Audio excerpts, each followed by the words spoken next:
চট্টগ্রাম কক্সবাজার মহাসড়ক দেশের অন্যতম ব্যস্ত একটি সড়ক, অথচ এখন যেন মরণ ফাঁদ। প্রতিদিনই ঘটছে দুর্ঘটনা, হারাতে হচ্ছে প্রাণ। সংকীর্ণতা ও ঝুঁকিপূর্ণ বাঁকের কারণে বিপর্যস্ত পুরো যোগাযোগ ব্যবস্থা। ১৫৮ কিলোমিটার দীর্ঘ এই মহাসড়কে যানবাহনের চাপ বেড়ে চলেছে দিন দিন। ঘন্টার পর ঘন্টা আটকে থাকছে যাত্রীবাহী ও পণ্যবাহী পরিবহন। পর্যটকরা পড়ছেন বিপাকে। দেশের গুরুত্বপূর্ণ মহাসড়ক চট্টগ্রাম কক্সবাজার মহাসড়ক 6 লেন উন্নীত করার দাবিতে কক্সবাজারের রামুতে মানববন্ধন ও সমাবেশ অনুষ্ঠিত হচ্ছে। আমরা এই মুহূর্তে দাঁড়িয়ে আছি কক্সবাজারের রামুর বাইপাস চত্বর এলাকায়। আমরা এখানে দেখতে পাচ্ছি রামুর সর্বস্তরের জনসাধারণ তারা সড়কে এসে তাদের দাবি যেটি রয়েছে সেটি দৃষ্টি আকর্ষণ করছেন।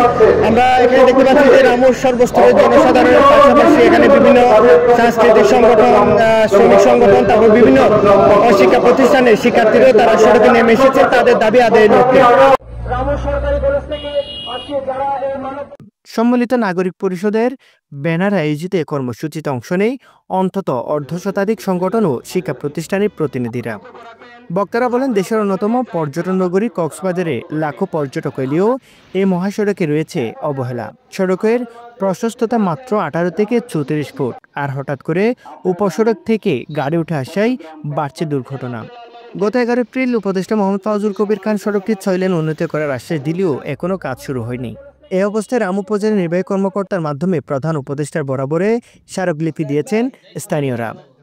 কক্সবাজার চট্টগ্রাম মহাসড়ক 6 লেনে উন্নীত না হওয়া পর্যন্ত আমরা শান্তিপূর্ণভাবে এই দাবি আদায়ের আন্দোলন চালিয়ে যাব, এই আশাবাদ ব্যক্ত করে সবাই তোমাদের সড়কের নিরাপত্তার লক্ষ্যে মূলত আজকের আমাদের এই বড় আয়োজন।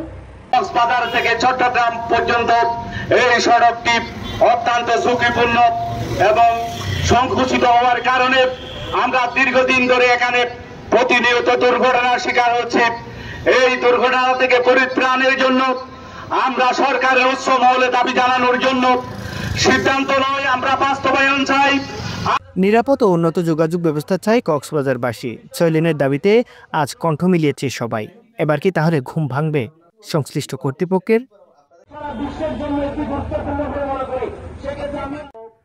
মোহাম্মদ আবদুল্লাহ, রামু খবর 24।